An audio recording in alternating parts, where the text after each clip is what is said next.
करण्यात आली। आपल्या भारत देशाला स्वातंत्र्य मिळून 75 वर्ष पूर्ण होत आहे। त्यानिमित्त संपूर्ण भारत देशामध्ये हर घर तिरंगा हा उपक्रम राबविला जात आहे। स्वातंत्र्याच्या अमृत महोत्सवानिमित्त कन्नड तालुक्यातील पिशोर येथील सोहम प्रकाश प्राथमिक शाळेच्या वतीने प्रभात फेरीचे आयोजन करण्यात आले होते। सोनाई शिक्षण प्रसारक मंडळाच्या सचिव उषा लोखंडे यांच्या मार्गदर्शनाखाली शाळेच्या प्रांगणातून प्रभात फेरीची सुरुवात झाली। त्यानंतर ग्रामपंचायत येथे पालकांचे प्रबोधन करण्यात आले।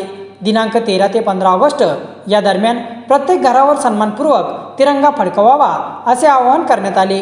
पिशोर ग्रामपंचायतीचे उपसरपंच बाळासाहेब जाधव यांनी आपला अनमोल सहभाग या रॅलीमध्ये नोंदवला।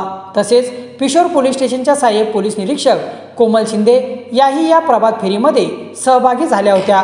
प्रभात फेरीमध्ये विद्यार्थ्यांनी घोषवाक्यांच्या माध्यमातून जनजागृती केली। शाळेच्या प्रांगणात येऊन प्रभात फेरीची सांगता झाली। प्रभात फेरी यशस्वी होण्यासाठी शाळेचे मुख्याध्यापक, शिक्षक व शिक्षिका यांनी परिश्रम घेतले। वृत्तदर्शन बातम्यांसाठी अमोल मोरजकर, पिशोर।